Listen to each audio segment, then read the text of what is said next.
Vamos.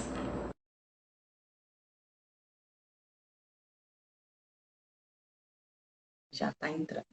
Conseguimos, Ei, Matheus, que bom! Minas conseguimos. e Bahia, É, que mistura muito boa. legal. E eu Eu, dei um aviso lá no meu privado, porque algumas pessoas acharam que era, apesar do aviso, que era lá. Eu falei ah, lá para a gente poder vir para cá. legal. Eu achei que era lá e entrei lá e aí eu não estava te Eu achando. vi, eu vi, sim. Que bom, seja bem-vindo, Obrigado. tá? Eu sou suspeita de falar, porque eu tenho a honra de poder fazer o Evangelho Sentido com você nesse período. E cada vez que eu vou, acontece em mim uma cura, uma conexão com Cristo, um negócio lindo. E aí eu vou deixar você falar um pouco, né, para o pessoal do Zen. E também, acho que os seguidores da Oficina da Alma, eles entram também, quando você está online, eles também veem, né? Sim, eu anunciei também no meu canal. Estou vendo aqui algumas pessoas conhecidas. Deixa eu Ai, só que mudar minha ótimo. rede aqui, que eu acho que ela vai ficar mais segura. Certo, eu fiz isso com a minha. Eu botei nos dados móveis porque eu tô achando que tá oscilando aqui. Tá legal? Pronto, Tá legal? Tá me ouvindo ok. bem? Tá, Beleza. tá, tô te ouvindo bem, tá legal. Bacana. Então, É, gente, esse é o Matheus. a Carol, minha colega de formação, né, dentro do caminho do Petwork, mas a gente foi percebendo outras identificações, né, Carol? Sim, E, e fico feliz por isso, né, por essa oportunidade que você está abrindo aqui, para poder falar de um projeto que para mim é tão caro, é tão importante, sabe? Que é o Evangelho Sentido. Então, e é bom que você está abrindo esse espaço depois de ter participado, né, umas 2 ou 3 semanas desde que abriu esse universo online, né? sim, verdade. E fala um Na pouquinho, verdade, Matheus, assim, assim, pra gente, o que que é o Evangelho Sentido, como foi que surgiu isso pra você? tá legal. Eu vou dizer que esse é o quarto ano de trabalho do Evangelho. Eu venho de uma busca espiritual desde muito novo e transitei em vários caminhos dentro das casas espíritas. Eu nasci numa família espírita e fui aprendendo a conhecer, né, várias casas, várias formas de estar ensinando sobre a vida de Jesus, mas sempre tive uma postura muito ecumênica e nesse ecumenismo, nessa abertura, eu fui desenvolvendo assim um gosto, Carol, pela introspecção. Sabe, esse movimento, o que a gente pode chamar de introspecção? Esse movimento de voltar-se para dentro, né? De mudar esse foco, né? Do analítico. O foco não é só o externo, mas às vezes é o mental, que é muito analítico, racional, reflexivo, que é muito importante para muitas coisas, mas esse movimento de introspecção a gente vai para o sentir. Né? E nesse universo, os orientais têm muito a nos ensinar. Né? Depois desse momento, onde eu iniciei minha trajetória pela via do espiritismo, depois pelos caminhos orientais, eu ingressei na psicologia. E na psicologia eu ficava buscando também caminhos que eu me identificasse, né? E eu encontrei, a primeira pessoa assim, que eu encontrei dentro da psicologia foi Carl Rogers, que foi um teórico humanista, que ele tinha um foco dentro da abordagem terapêutica dele, que é um foco no sentir. Ele sabia e ele foi vendo por pesquisas, ele era um cara muito empirista, ele fazia muitas pesquisas, gravava sessões, e ele foi vendo o que funcionava quando ele conseguia ajudar algumas pessoas. Ele foi percebendo que era adotar algumas posturas como terapeuta que facilitavam as pessoas de fazer esse contato com o sentimento mais genuíno delas. Então eu gostei disso, falei um cara que o foco dele era o sentir. E fui, né, me envolvendo com ele, até que eu conheci um parceiro de Carl Rogers, já no final do curso, né, até o meio do curso eu estava meio perdido, fui achando Carl Rogers, do meio para o final a gente fui me encontrando, e no final do curso eu conheci, através de um congresso internacional, porque aqui no Brasil a gente ouve falar pouco dele. Pouca gente sabe, até poucos psicólogos sabem dele, que o nome desse cara é Eugene Gendlin. Gendlin foi um parceiro de Carl Rogers, onde mais de 10 anos eles ficaram juntos e Gendlin ficou encantado com a originalidade de Carl Rogers, com a simplicidade e com a profundidade que Rogers tinha de criar um manejo terapêutico para deixar o cliente totalmente à vontade para ele ser ele mesmo. E assim, né, a terapia tinha um efeito maior. E Gendlin, então, desenvolveu essa mesma metodologia com Rogers de pesquisa, de trabalho, até que chegou um momento que eles se separaram. Rogers começou a fazer um trabalho maior com grupos, Rogers começou a fazer um trabalho mais humanitário. No ano de morte de Carl Rogers, para a gente ter uma ideia, que Rogers também não é tão conhecido, e às vezes o que se sabe dele fica muito superficial, mas era um ser humano maravilhoso.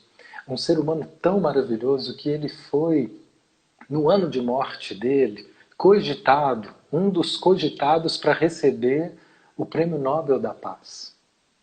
Pelos esforços dele em promover encontros entre os líderes religiosos, governamentais em conflito, e ele promovia um encontro, ele ajudava um a escutar o outro.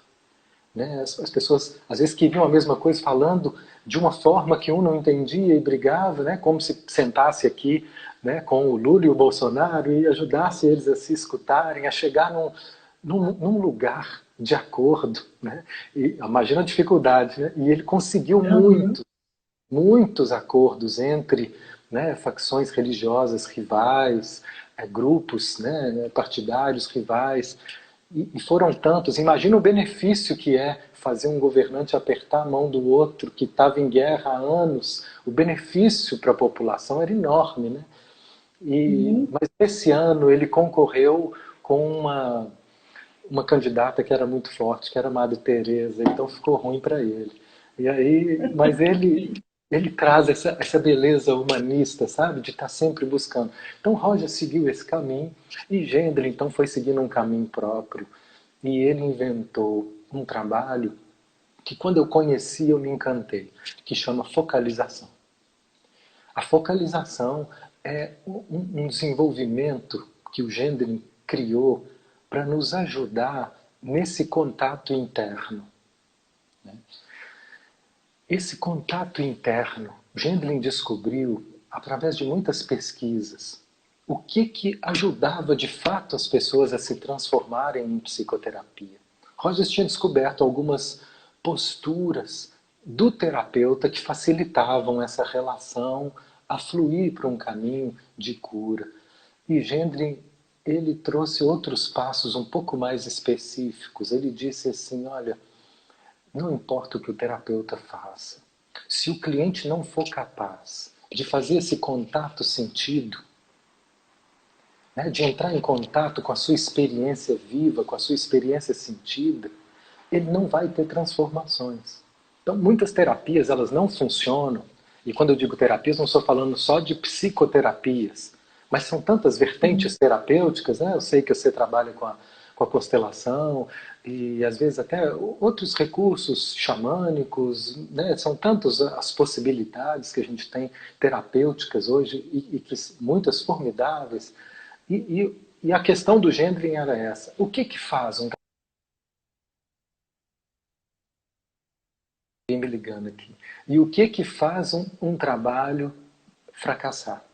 Terapeuticamente falando, o que Gendlin descobriu é que independente da corrente teórica que você utilize, quando o que você oferece possibilita, ajuda o cliente a fazer esse contato sentido, e aí eu digo, não é só pela habilidade do terapeuta, mas também pela abertura do cliente em se permitir dar esses passos rumo a esse universo desconhecido que é o universo do sentir.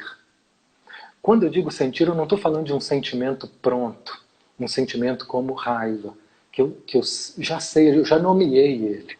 Eu estou falando de um sentimento que ainda nem foi nomeado. É uma sensação que o Jekyll chamou de um felt sense. É uma sensação estranha. É uma sensação que ela ainda não tem nome. Por exemplo, um aperto no peito, um nó na garganta. Eu ainda não sei o que é isso, mas eu sei claramente que eu estou sentindo isso. Então, Gendlin começou a incluir essas sensações corporais sem nome, incluir isso para o universo terapêutico. Né? Ou seja, tudo aquilo que a gente começa a dar atenção nessa experiência sentida, se a gente se permitir passar um tempo com isso, isso vai ganhando forma, isso vai ganhando nome, e essas nomeações, essa simbolização desses conteúdos experienciais vai promovendo uma transformação, um alívio. Essa é a proposta do Gendlin para o contexto psicoterapêutico. Então, às vezes, muitas terapias não funcionam porque a pessoa chega e ela fica só no cabeção, fica só no mental, cheio de análise, cheio de teorias, cheio de ideias, cheio de explicações sobre aquilo, mas ela não faz um contato sentido, ela não está sentindo aquilo que ela está falando. Então, Jandlin percebeu que todo o trabalho que funcionava era aquele que ajudava a pessoa a sair desse lugar mental e ir para esse lugar sentido, mudar esse foco. E nesse momento, o desenvolvimento acontece. Então, essa proposta ela começou a ser usada em vários setores, como desenvolvimento, né, num trabalho com monges budistas, né, no desenvolvimento da espiritualidade. A gente pode trazer, eu tenho essa chamada muito forte no desenvolvimento da espiritualidade. Então o que eu fiz? Eu transpus essa mesma dinâmica, essa mesma compreensão teórica e psicológica para o caminho do desenvolvimento humano. Né? Porque o que a gente vem aprendendo até dentro do caminho é que não há dissociação entre o desenvolvimento espiritual e o desenvolvimento psicológico. Eles caminham juntos, né, Carol? Que a gente vem estudando, é que eles caminham juntos. Não dá para conceber mais um desenvolvimento espiritual sem lidar com os nossos aspectos emocionais. Né? Então, eu transpus essa ideia, essa corrente teórica, para esse caminho, que a gente pode falar a mesma coisa quando a gente começa a falar no desenvolvimento espiritual. Muitos caminhos espirituais, eles são teóricos. E só teóricos. E na Verdade. sua grande maioria são teóricos. Ou seja, a pessoa fica cheia de ideias, de teoria na cabeça, sobre o que é o ideal, sobre o que é moral, sobre o que é belo, né? Sobre o que eu deveria ser para poder me sentir, por exemplo, um cristão aqui na nossa realidade. Mas, na prática, a gente vai ver muito conflito. Né? Tem muitas pessoas que se tornam, que se tornam ateus diante da revolta que se tem, com a pressão que se cria nesses caminhos religiosos, para que a gente seja o que a gente não é, né? Para que a gente dê conta de adotar posturas que ainda não são possíveis para nós, porque nós estamos ainda cheios de bloqueios emocionais.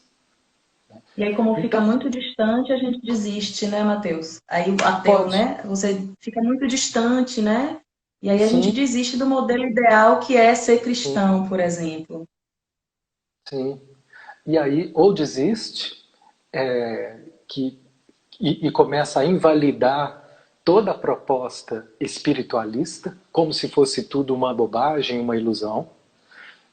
Ou então a gente insiste num caminho religioso, num caminho espiritualista, só que de que forma? Com muita cobrança, como um massacre. Eu vivi um massacre no início da minha busca espiritualista, no início da minha busca espírita. Né? Eu cansei de atender aqui espíritas, donos de casas espíritas, coordenadores de reuniões espiritualistas, que faziam um trabalho lindo, mas internamente eles estavam miseráveis. De tanta cobrança, de tanta pressão, sabe? Não se tinha leveza, não se tinha um coração leve para seguir aquele caminho. O que se tinha era muita cobrança e muita pressão. Então, diante dessa realidade, a gente precisa encontrar um caminho do meio. A psicologia, ela veio libertar o homem de uma alienação espiritual e religiosa da idade das trevas, e que até hoje ainda nos assombra, né? Quando a gente repudia a ciência, por exemplo, a gente está correndo o risco de voltar a um estado de alienação. Né? Essa semana morreu um pastor lá em Nova York, que ele falava que na igreja dele não ia entrar o vírus. E afirmava que pelo poder de Deus isso não ia... Ele morreu agora. Né? Assim, o fanatismo ainda cria, né, uma distância e o sofrimento muito grande. Então, o nosso desafio é conseguir caminhar, né, junto com a ciência. E o que fez a ciência psicológica num primeiro momento? Para poder libertar dessas ilusões ou dessa alienação espiritual que pegava muita gente e nos afastava da nossa humanidade, ela rompeu com isso. E a gente vê, quem faz hoje uma academia de psicologia, mal se fala em Jung. Eu não tive Sim, uma matéria sobre Jung, que é um psicólogo sério, comprometido, estudioso, mas que ele tinha uma abertura para o lado espiritual que fez com que Freud repudiasse ele. A gente não vê essa abertura ainda nas academias, é muito pequena, muito pequena. Mas o que está acontecendo agora e daqui para frente, principalmente nesse momento que a gente está vivendo, fica muito claro a nossa necessidade de abertura para esse contato espiritual. A nossa necessidade de buscar um alento nesse universo espiritual que nos traga aqui um sentido maior para viver. é verdade. Não é? E isso, as academias, todo esse universo acadêmico restrito, fechado, limita. Né? Então, o próximo passo é a gente voltar a ter uma abertura para essa dimensão espiritual de uma forma cheia de bom senso, de uma forma que respeite a nossa humanidade, né? Humanidade, Para é que isso verdade. não nos Que tenha atropele, compaixão, né? Que tenha compaixão para que a gente... conosco, com aquilo que foi possível, né? Exato, exato. Um caminho, nas palavras do Gendre, que a gente possa caminhar com gentileza, né? Com gentileza conosco, com compaixão conosco. Então, essa é a minha necessidade. Né? Eu faço isso, no fundo, é para me atender. Essa minha necessidade de criar essa trajetória de uma forma mais humanizada, respeitosa e gentil comigo. Né? E o bom é que eu estou encontrando amigos e pessoas que também sentem essa necessidade. E aí eu trouxe, então, para esse universo espiritualista, essa dimensão da focalização, né? Do olhar experiencial. Experiencial porque o foco é na nossa experiência sentida.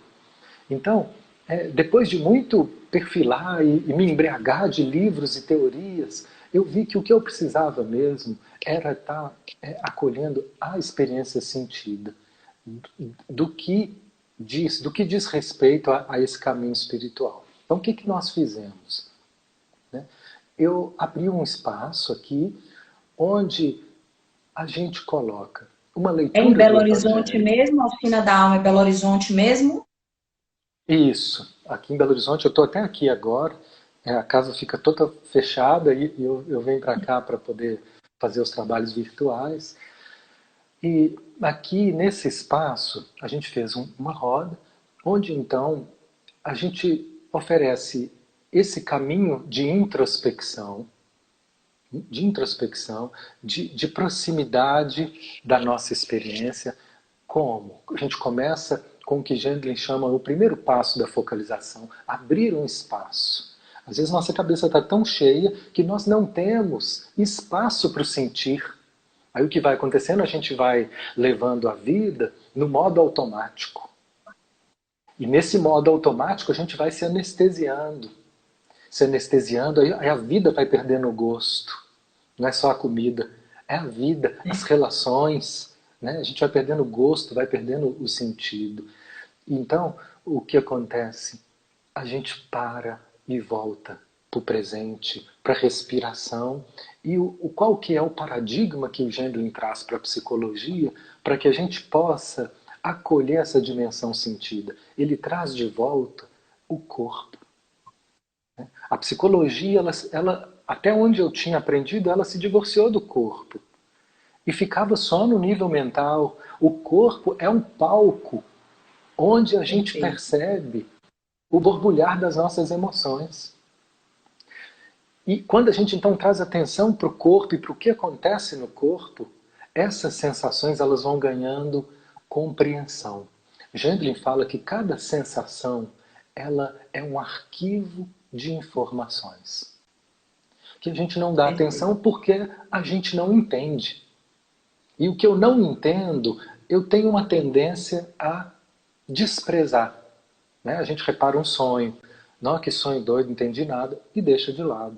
Quem não está comprometido com esse caminho, corre o risco de perder algo valioso, mas que não foi compreendido à primeira vista pela nossa mente racional. Mas estão outras lógicas que estão sendo oferecidas ali.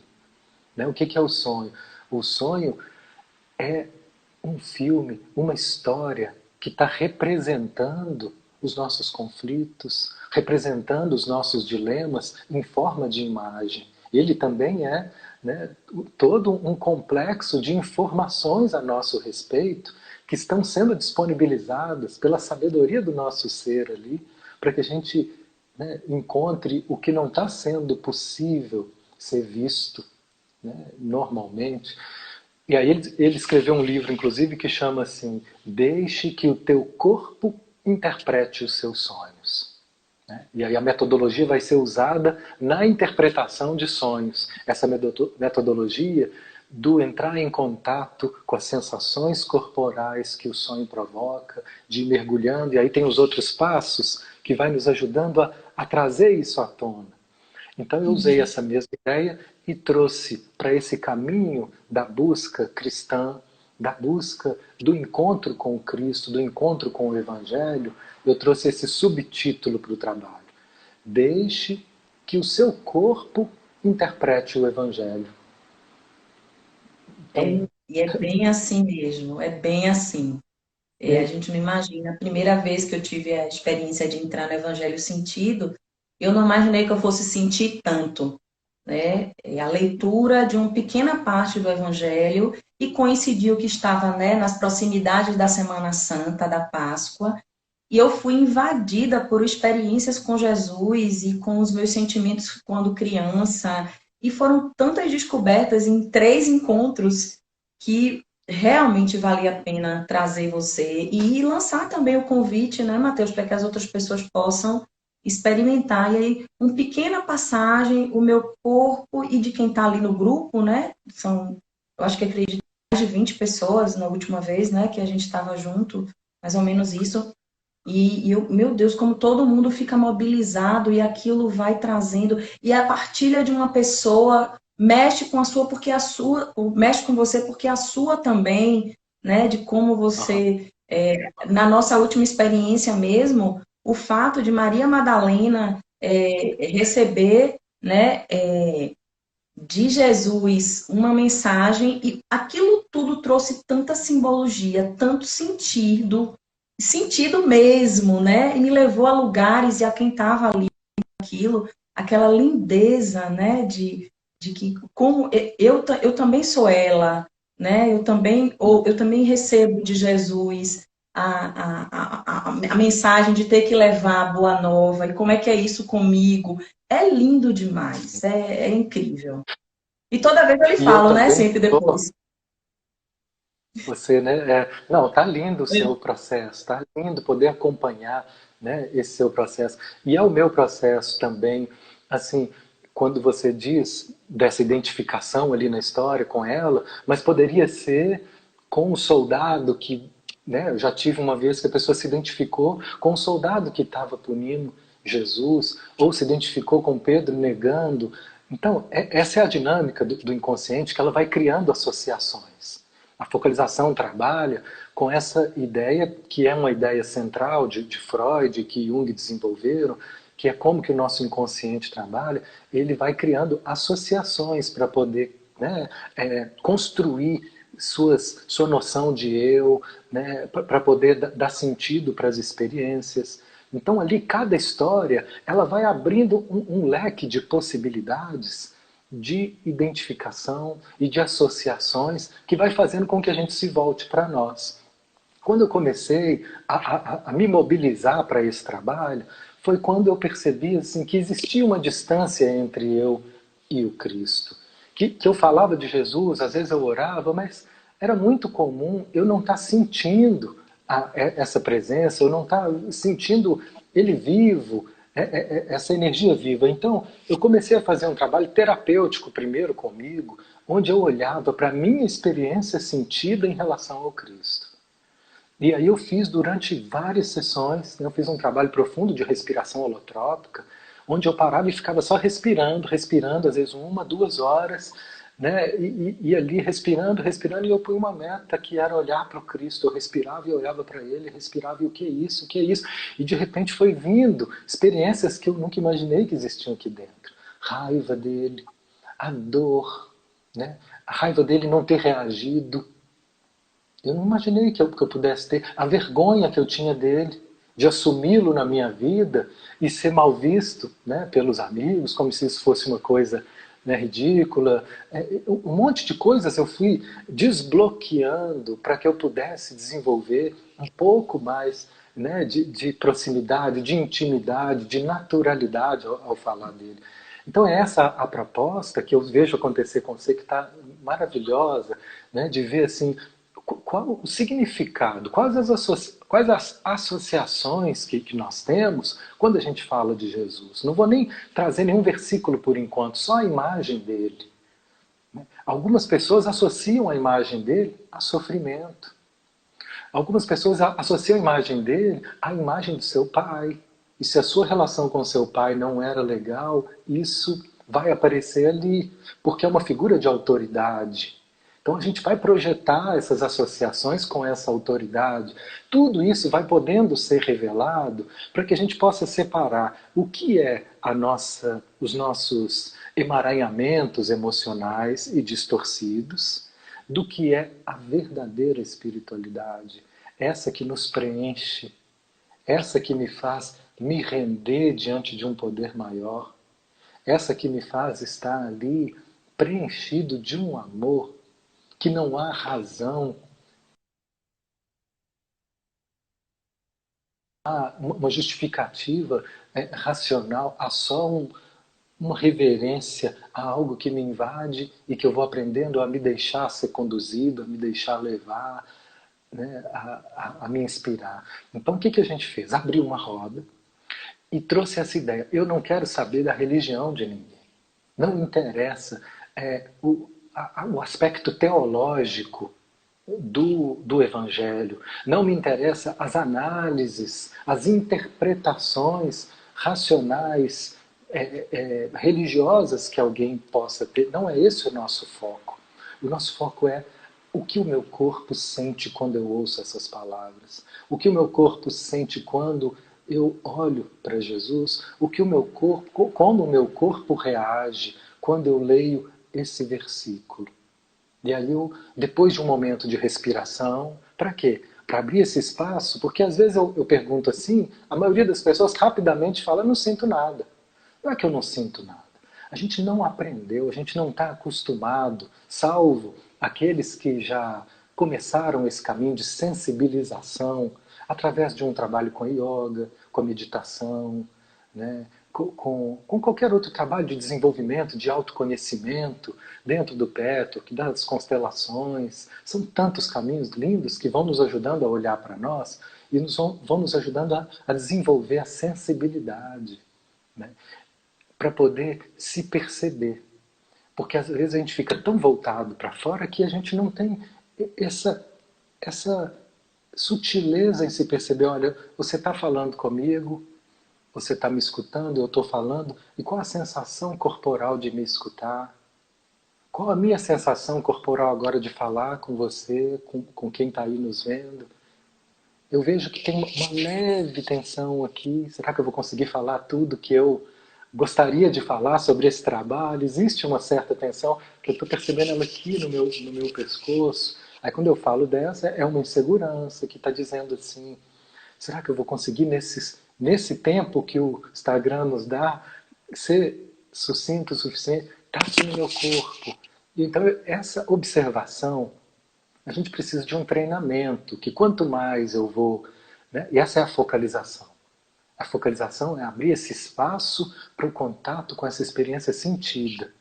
Né? E às vezes a gente vai aprendendo e isso vai vindo cada vez mais rápido. Então no primeiro momento é esse o espaço aberto e essa sensibilização, respiração, presença, presença. E aí depois, num estado de maior receptividade, eu trago um versículo, lido em voz pausada, como foi esse último então, né, que Maria Madalena vem na noite e ela vem colocar umas flores no túmulo de Jesus que tinha acabado de ser crucificado. Ela vem chorar pela morte dele, ela vem se despedir mais uma vez do Mestre amado. E quando ela chega, a pedra removida, o túmulo vazio. E ela sai correndo para dizer para os discípulos, o túmulo está vazio, ele não está lá. Mas antes disso ela tem uma visita, né, dos anjos, do encontro com ele. Então essa narrativa que está ali no Evangelho, né, eu não tiro nada do que está ali nas Escrituras, e é o que você falou. Nesse estado de abertura, isso vai provocando sensações, cada um de um jeito. E aí nós vamos depois... Vem o segundo momento. Primeiro a gente então dá um espaço de silêncio. E num segundo momento, cada um vai compartilhar essa experiência vivida, essa experiência sentida. E é nesse momento em que a gente se irmana, né? Porque a gente vai vendo que a experiência de um é a experiência de todos, né? O É medo, verdade. a E às dor, vezes o uma, amor. né? Às vezes uma coisinha que você não conseguiu acessar, aí o outro fala e aquilo consegue acessar em você. E assim como você trouxe, a gente falou de Maria Madalena, foi muito lindo para mim ver o quanto que eu não conseguia, por exemplo, eu vi ali na hora, o desejo de me aproximar, de criar intimidade com Cristo, de servir a Ele, mas eu descobri na crucificação, né, na passagem que a gente trabalhou a crucificação, de que se servir a Ele era sacrifício, era dor, era sofrimento, eu não conseguia naquele momento adentrar a benignidade e a proposta do Cristo na crucificação. E foi libertador para mim, porque eu pude ver o quanto que... E a gente falou sobre isso, eu falo aqui na live, porque eu acho que a nossa experiência acaba ajudando os outros também a entenderem o que eu quero, né, exaltar em relação à focalização e ao evangelho sentido. Então, assim, ter descoberto que o fato de amar é sacrifício, porque Cristo nos ama e por isso ele se sacrificou por nós, era uma memória que eu trago da minha ancestralidade, que amar é sacrificar-se, né? Então, foi uma revelação para mim. Foi lindo aquilo, Mateus. E depois, num passo posterior, eu poder perceber de que não era bem daquele jeito, não é assim. Eu entendi de uma forma, a criança entendeu de uma forma distorcida, né? Então, esse é um exemplo Muito, vivo que eu vivi. E eu te né, agradeço. eu pude viver uma Páscoa muito especial com Hum, Cristo. Eu pude me que aproximar diferente. dele, entendendo qual era, né, a proposta do sacrifício dele. Foi lindo, né? Foi Que lindo. lindo. Ele tinha... Carol, eu te agradeço a sua abertura, né, a sua disponibilidade para se expor, porque é um exemplo vivo, né? Eu não preciso citar um outro exemplo, ele está vivo sendo dito através de você, que traz isso. Essa é que é o que me encanta nesse trabalho, a possibilidade de ressignificar. Todos nós temos muitos maus entendidos, muito mal entendido a respeito dessa história.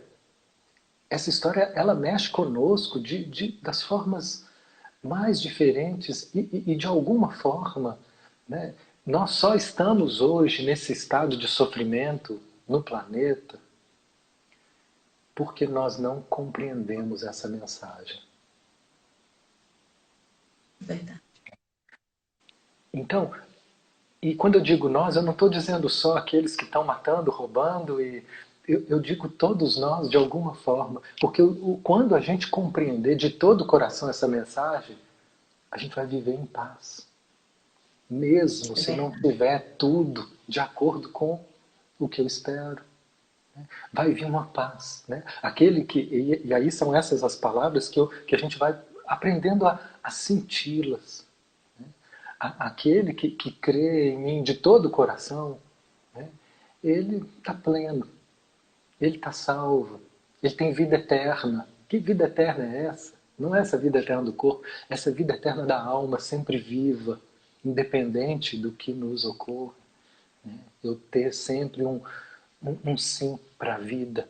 Né? Eu estar sempre conseguindo extrair, quando nas palavras de Santo Agostinho, é conseguir a habilidade de estar sempre extraindo algo de bom em meio ao ruim, em meio às dificuldades.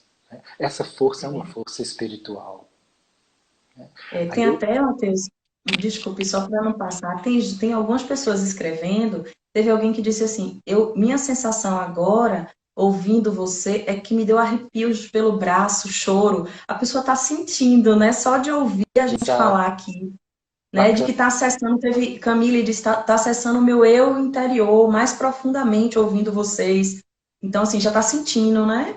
Desculpa, é só para não passar e eu esquecer que teve algumas pessoas a gente acaba se empolgando e eu não consigo falar, mas eu achei interessante, ou seja, já sentiu, né? Eu acho que foi a Giovana que falou isso. Foi, Giovana Abreu. eu ia comentar, né? Ela falou então, Uhum. veio Fui arrepios eu. por todo o corpo, e um choro. Né? Então algo tocou, algo está movendo, né? E algo que ela talvez vá a compreender o que é isso. Então a gente vai dando novos significados. Né? Novos significados para essas velhas concepções que, de alguma forma, nos afastavam. Quando eu falo nos afastavam do Cristo, o que eu quero dizer também é que o Cristo não precisa ser só a figura humana de Jesus, mas entender o Cristo como esse Cristo interno, como essa dimensão em nós que confia, que ama, né? que é capaz de sentir paz, mesmo quando tudo não está de acordo com o que eu esperava. Né? Esse lugar, a gente pode falar que é um lugar crístico, né? É um lugar de profunda paz. Né? Ou seja, é uma paz que ela não depende da aprovação externa, né? Ela não depende de ser atendido, é uma paz que ela vai vindo, né, interna. E que esse é o caminho do mais puro, né, da trajetória cristã, ou também, se eu puder falar, né, de uma trajetória zen budista, é a mesma coisa. O que é o mestre zen? Né? O que é um caminho advaita ali dentro do hinduísmo? Nós vamos chegar com linguagens diferentes nesse mesmo Cristo interno, nesse mesmo Buda interno, nesse mesmo Brahma interno, quando a gente vai exercitando essa arte do desapego, enfim, toda essa possibilidade transformadora, ela tem me encantado. E a gente faz aqui um trabalho que há anos eram umas 14, 15 pessoas que toda terça-feira, 7h30 da manhã, estavam aqui. E aí, esse grupo super intimista, um grupo, né, todo recolhido. E aí, com essa história da pandemia, Eu falei, gente, vamos, não, isso não pode parar. E nós vamos ter que abrir virtualmente. E aí me deu essa ideia, quem sabe então a gente abre para outras pessoas que também se interessem. E no primeiro momento eu mesmo não acreditava que isso ia ser possível. A gente abriu um grupo virtual, tinham 54 pessoas virtualmente no primeiro dia. E foi lindo, né? Foi lindo. Então, a partir daí, a gente continua semana que vem para o quarto encontro virtual, né? E eu vejo que essa última semana já tinha 60 pessoas virtuais. Então, assim, eu nunca imaginei que isso pudesse ser possível. Olha o que é que essa situação, olha o que é extrair o bom dessa situação que é terrível. Ela está só começando aqui no nosso país, mas já tem algo, né, assim como essa, muitas coisas boas, que para mim, a gente, olha, o nosso contato aproximou de pessoas que estavam longe, que a gente está desenvolvendo afeto, conhecendo, estreitando laços e tornando possível isso que eu tenho maior interesse, que eu adorei o seu convite, porque eu tenho maior interesse que esse projeto se estenda, sabe? Que as casas religiosas, essa é meu sonho, tá? A minha Uhum. idealização, que as casas religiosas, que as casas espíritas, que as igrejas possam abrir esse espaço para o sentir independente dessa doutrinação teológica, mas um espaço para acolher o que vem quando eu olho. Esse é um trabalho que acontece nos bastidores assim monásticos da igreja. Se a gente olhar a história de Madre Teresa, ela é uma freira que ela se recolheu para poder viver plenamente essa experiência mística com Cristo. E outros tantos monges dentro da linha cristã, mas não é isso que a gente vê nas missas, não é isso que a gente vê nos centros.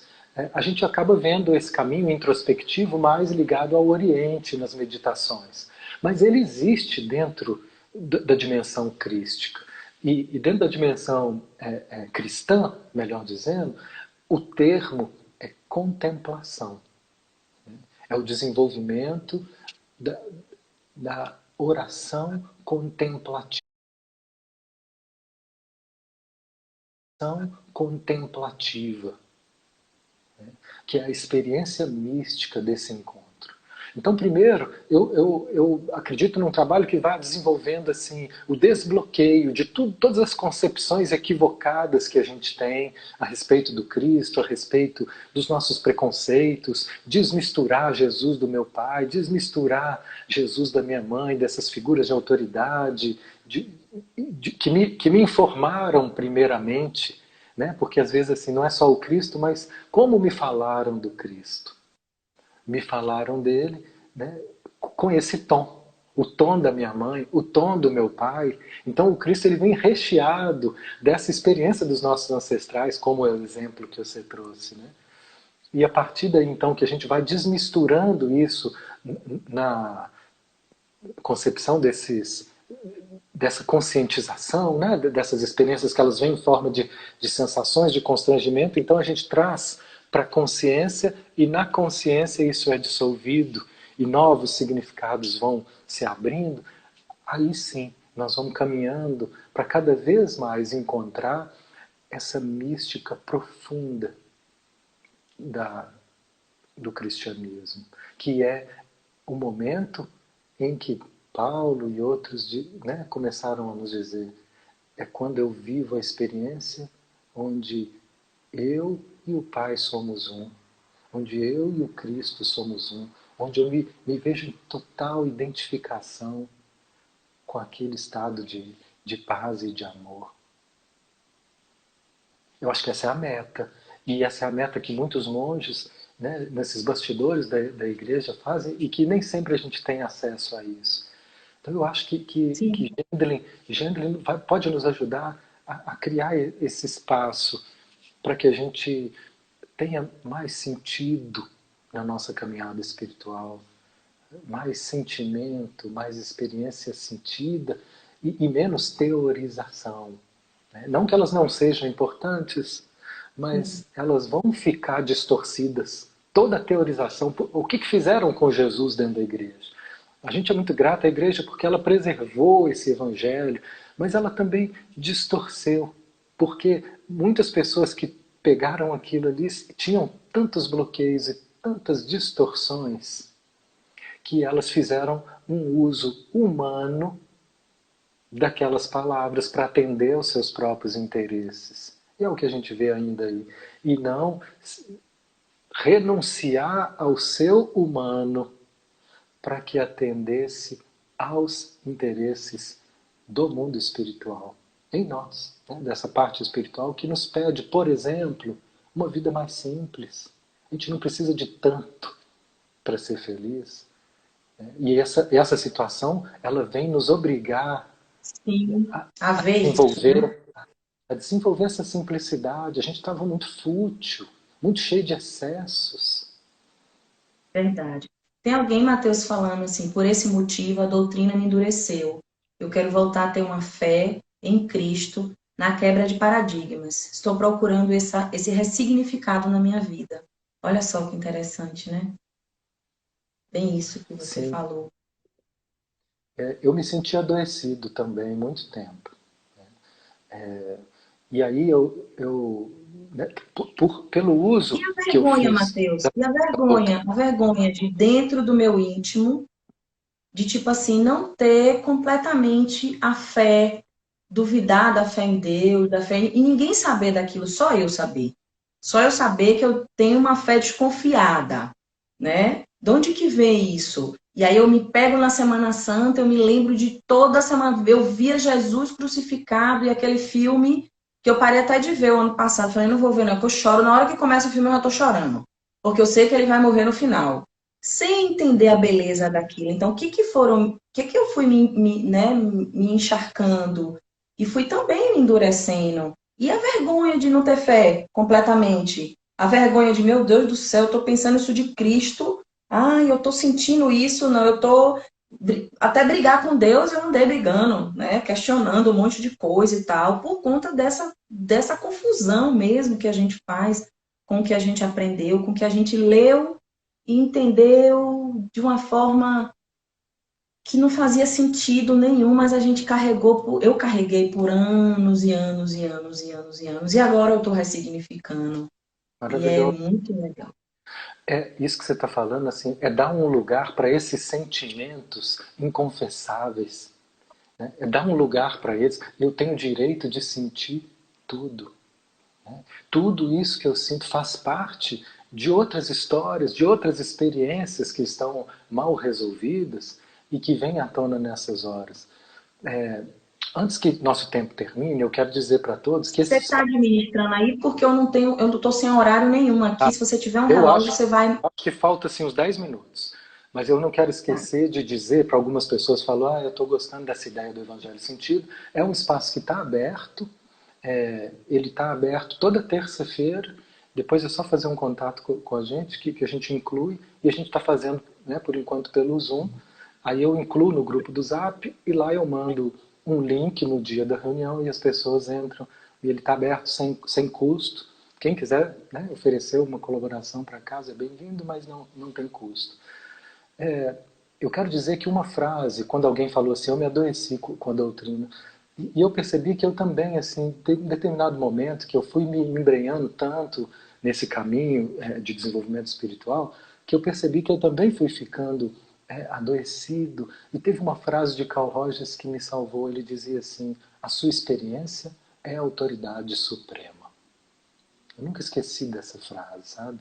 Ela me salvou de muitas alienações, onde eu estava me apegando a teorias e a ideias de santificação, de evolução, de ser o que eu não dava conta de ser, e estava me divorciando da minha experiência. A minha experiência é a autoridade suprema. Então, voltar-se para essa experiência e dar um lugar para tudo, acolher tudo como uma parte. Por que a gente sente tanta vergonha que às vezes a gente se condena, né, por uma parte, como se eu fosse só aquilo, e esqueço que isso é só uma parte de um processo muito maior que está sendo compreendido. Se a gente se vê como um espaço aberto de inclusão para todas essas dimensões distorcidas, cada uma delas que for se apresentando é um apóstolo que vai sendo convertido.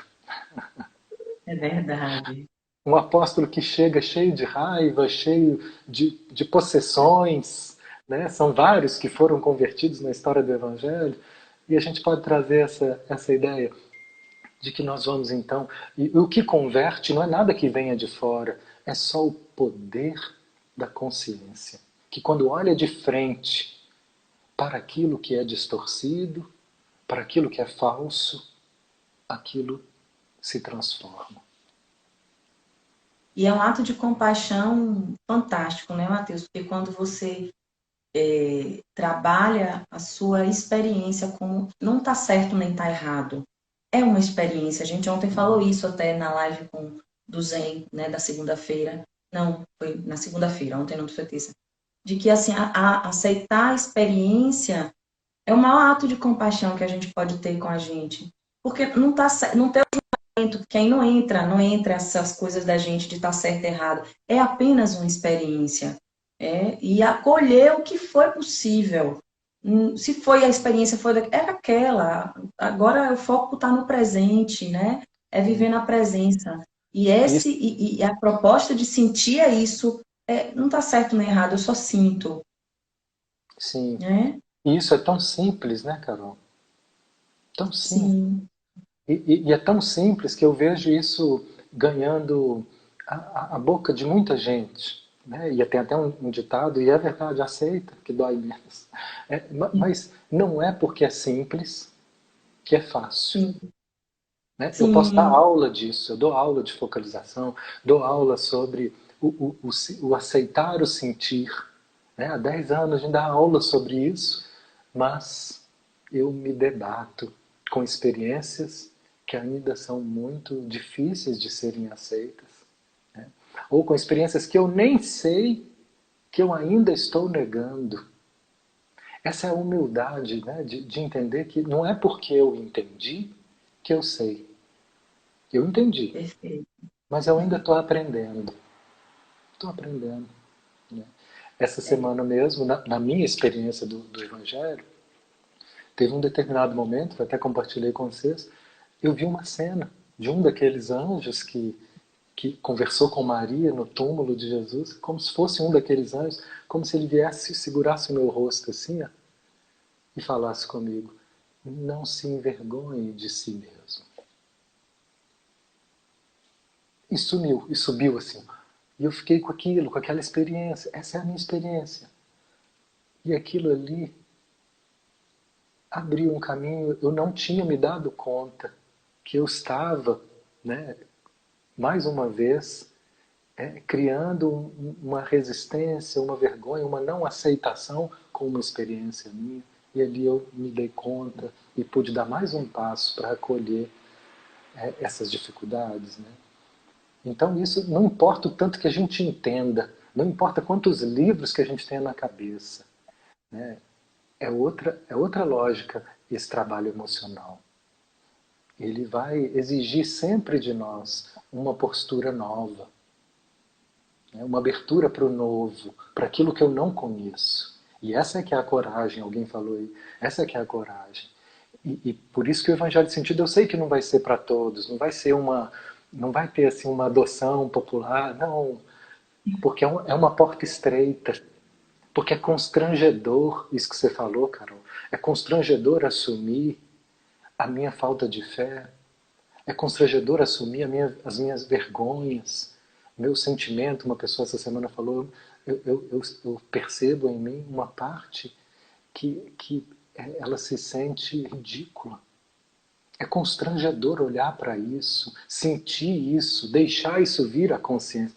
É uma porta estreita, olhar de frente para as nossas sombras, para as nossas dificuldades. Mas nela está a libertação. Né? Por que são poucos que vão? Porque não é fácil. Esse exercício de se expor à verdade. Mas é libertador, sempre. No trabalho eu falei isso também no trabalho da grande jornada da felicidade do Diksha, eles trabalham assim, toda vez que você reconhece a sua inabilidade, por exemplo, com o julgamento, com as histórias que você cria, com a raiva que você tem dos seus pais, quando você admite e você coloca isso à tona para você, você recebe da grande luz compassiva a compaixão. E aí você tem a chance de se libertar. Assim, falando de uma outra vertente, indo para o mesmo lugar, Matheus, que você trouxe agora, né? Quando eu coloco coloco luz naquilo que estava escuro e que me fazia ficar lá embaixo, que me impedia a minha felicidade. Aí sim eu posso receber a compaixão da grande luz compassiva que eles chamam, né? Que é essa luz divina que pode vir pelo Cristo, por Buda, por Shiva, por seja lá quem for, né? E que está sempre disponível para nós. Essa luz da compaixão, essa luz da libertação, essa luz da paz, ela está sempre disponível. Nós é que nem sempre estamos abertos a ela. A gente se fecha nos nossos medos, nas nossas dúvidas, nas nossas mágoas, nas nossas culpas. Então, quando a gente vai abrindo caminhos e tirando esses entulhos e convertendo esses apóstolos perdidos que chegam aqui protestando, brigando, possuídos de luxúrias, de vaidades, de orgulhos, de ambições, de ganâncias, a gente vai convertendo eles. Né? Cada uma dessas partes em nós, a gente vai abrindo espaço para sentir essa compaixão divina que você trouxe aí, que ela está disponível o tempo todo. Carol, eu acho que eles vão acabar. Eu acho que eles vão acabar com a gente. Vai acabar a hora, né? Alguém pode dizer a hora aí pra gente, por favor, que daqui não dá pra gente ver, pra Eu gente só ter uma vejo, são noção de tempo. 8h32, então eu acho que a gente tem mais 2 minutinhos. Sim, acho que sim. Então eu vou colocar, Matheus, como eu espero que essa live eu acerte, pelo amor de Deus, salvar ela, porque a última eu não acertei, eu não sei o que foi que eu apertei, olha, 28 segundos restantes. Então, eu vou apertar para quem, né, para outro momento, as pessoas poderem. E eu vou deixar nos contatos que eu mandei, esse contato para o Evangelho Sentido, para quem quiser participar na próxima terça-feira, tá? Beleza. Obrigado, Gratidão, Carol. meu amigo. Obrigado. Beijo. Foi lindo, Beijo viu? a todos. Beijo. Um abraço nessa Minas Gerais.